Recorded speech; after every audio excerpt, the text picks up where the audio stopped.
usted recordará, hace varios años nosotros teníamos una práctica de que todos los meses había una resolución diciendo qué pasaba con el precio de los combustibles mensualmente. Esa práctica decía que los precios podían ajustarse 20 pesos, 30 pesos, cualquier cosa, y dependía esencialmente de cómo flota. Como cuando usted va a otro país y se encuentra que todos los días el precio cambia. Esa es la flotación. Lo que nosotros esperamos es que con una estabilidad del precio del petróleo hacia los $76 el barril y con una tasa de cambio promedio de 4.000, el precio durante el 2024 la gasolina no se modifique sustancialmente. Si ya hay cambios, son todos pequeños, de 20 pesos, 30 pesos, alguna cosa es, pero no volvemos a los incrementos de 600 pesos mensuales. Perfecto, ministro, eso es claro. Ahora, ayer tuvo usted reunión con los transportadores, estuvieron varias horas conversando, ellos pues expusieron sus puntos de vista, hicieron unos cálculos y entiendo que volvieron a decir que ellos podrían aceptar algún cambio en el precio de la CPM, más o menos hasta los 10.600 pesos o por ahí. ¿El gobierno va a aceptar esa propuesta? Es decir, ¿va a incrementar gradualmente lo que ellos dijeron ayer en la mesa o eso en qué va? Nosotros vamos a continuar con la mesa. No tenemos ningún afán. El hecho cierto es que la brecha que todavía hay que cerrar es la del diésel, pero la queremos hacer concertadamente y entendiendo las condiciones en las que también vive el medio del transporte masivo y el transporte de carga. Y es que ellos no pueden modificar todos los meses peaje de fletes, ni pueden modificar las tarifas que tienen internamente. Entonces, bajo esas condiciones, estamos mirando cómo construimos un paquete de acuerdos. Y ese paquete de acuerdos no lo vamos a tener en un mes, no, o 2 meses. Seguramente nos vamos a demorar un poco más de tiempo. Ministro, pero si no se dan los incrementos en el precio del diésel, ¿el déficit del Fondo de Estabilización no se va a ir más allá de 20 billones de pesos? Quedaríamos exclusivamente en el 24 con el déficit del diésel, nada más, ya no tenemos el de gasolina. Entonces en la práctica el déficit ya se cerró en la mitad y ahora lo que tenemos es que ver cómo financiamos ese pedazo. Bueno, ministro, entremos a un punto que me parece muy interesante y tiene que ver con la salud. A ver, la inquietud, Lucho. Sí, mire, ministro, los integrantes de la Comisión Séptima del Senado de la República han dicho que si no se cuenta con el aval fiscal que se requiere para el trámite de la reforma a la salud, ellos no van a iniciar ese debate. ¿El gobierno, el ministerio, su cartera, va a entregar ese aval que se requiere? Nosotros entregamos al final del año pasado, en las últimas discusiones de Cámara, un documento ajustado a lo que había en ese momento en el proyecto, que es lo que podemos decir porque no tenemos la versión definitiva. Realmente cualquier aval fiscal es sobre versiones ya consolidadas. Por ahora es una aproximación a qué es lo que puede estar pasando, y eso fue lo que entregamos en el final del año pasado. Y es lo que mantendríamos para estas discusiones del Senado. Yo personalmente estoy interesado en ir a la comisión a explicarlo. Señor ministro, usted ya conversó con el ministro de Salud después del anuncio de él, pues, de la reforma para la salud, y que usted le dijera, pues, que eran divagaciones. ¿En qué quedaron ustedes en ese terreno de reformas tributarias? Pues que él estaba respondiendo a una solicitud de que había necesidad de más plata. Y cuando le dijeron eso, él dijo, pues entonces vamos a tener que buscar una otra reforma. Pero realmente él no es el indicado por hablar de reforma tributaria. Eso que nos lo dije a nosotros. ¿Y la reforma tributaria es la que usted dice? La reforma tributaria que está planteando el gobierno en realidad es ajustar la senda progresiva progresivo de crecimiento de la tasa nominal del impuesto de renta corporativa. Ese artículo estaba en la reforma del 22 y al final no se aprobó. Hoy está haciendo falta para la reactivación económica y para las reglas de juego con el mundo empresarial.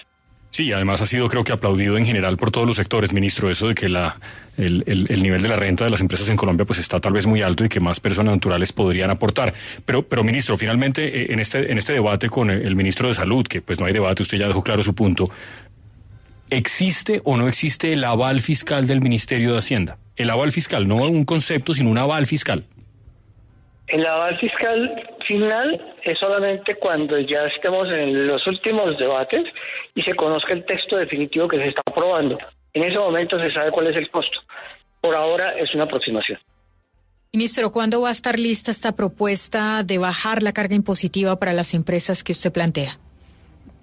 Estamos obviamente socializando esto con los gremios, las empresas, y queremos llegar a un punto de acuerdo para poder hablar con las comisiones económicas cuando comiencen las sesiones, pero no queremos interferir con los otros proyectos, entonces tenemos que mirar el momento oportuno de erradicación para no crear un problema de seguimiento de los proyectos allá. Ministro, pero ¿es posible conocer un poquito el detalle de, por lo menos un rango de en cuánto podría reducirse, en cuánto están pensando el impuesto de la renta corporativa y al mismo tiempo, más o menos en qué nivel tendrían que empezar a aportar más personas naturales? El presidente ha dicho de altos ingresos, pero ¿son solamente ellos? ¿Somos todos? Como o suben los impuestos a los que ganen más de 10 millones. Exacto, como un rango. No, la reforma del 2022 ya dejó consolidado la senda progresiva del impuesto a renta de personas naturales. Esa ya está ahí. Y ya hubo un régimen con beneficios, con exenciones, eso ya está determinado.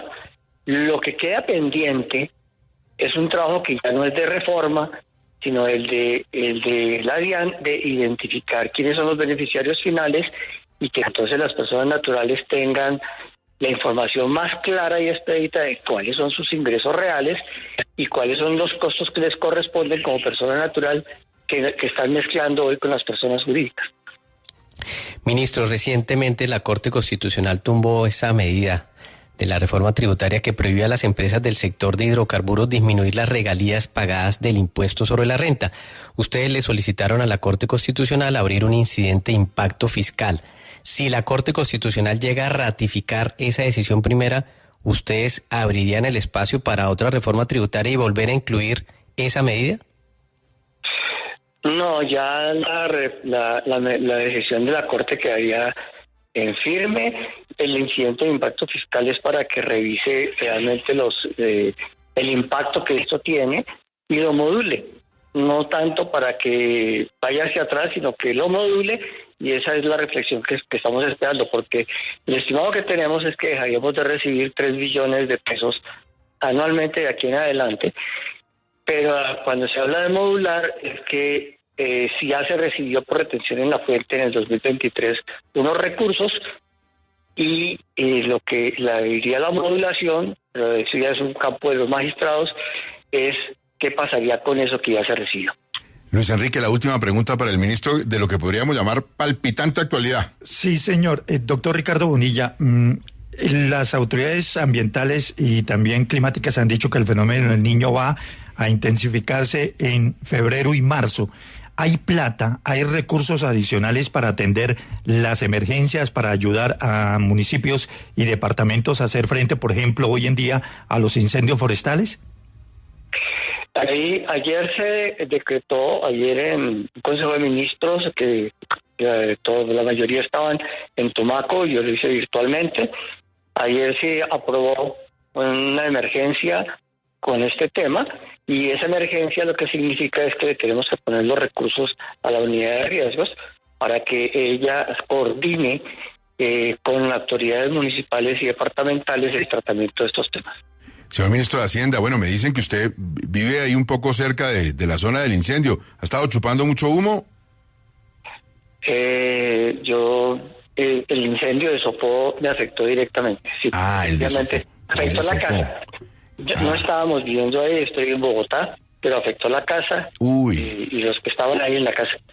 ¿Pero algún daño considerable? No daño.